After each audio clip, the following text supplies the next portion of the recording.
Esta configuración es llamada polarización de emisor. Como su nombre lo indica, tenemos polarizado el emisor del transistor con una resistencia. A comparación de la configuración de polarización fija analizada en videos pasados, esta configuración contiene ciertas ventajas.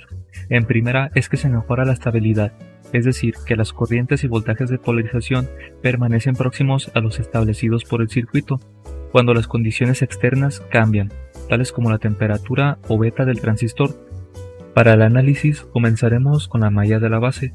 Tenemos que el voltaje de la fuente menos el voltaje de la resistencia de base menos la unión base-emisor menos el voltaje de la resistencia de emisor es igual a 0.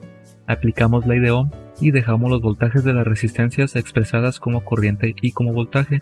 Sabemos que la corriente de emisor es igual al producto de la corriente de base y la beta más 1. Procedemos a sustituir la corriente de emisor, agrupar términos semejantes y nos queda que la corriente de base es igual al voltaje de la fuente menos la unión base-emisor dividido por la resistencia de base y el producto de la resistencia de emisor por beta más 1.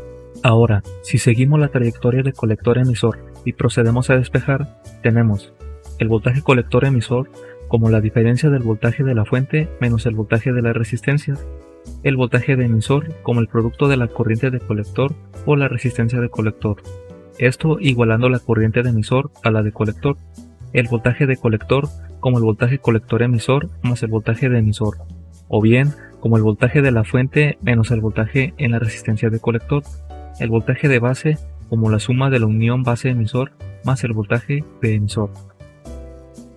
Ahora, después del análisis, que es bastante sencillo, procedemos a aplicar a un circuito lo antes aprendido.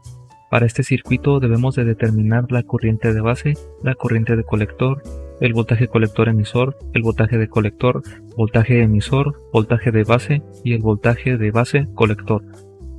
Bueno, ahora solamente queda aplicar las fórmulas. Para la corriente de base tenemos un resultado de 40.21 microamperios. Para la corriente de colector tenemos 2.41 miliamperios. Para el voltaje colector-emisor tenemos 4.28 volts. Para el voltaje de colector tenemos 6.7 volts. Para el voltaje de emisor tenemos 2.41 volts. Para el voltaje de la base tenemos 3.11 voltios.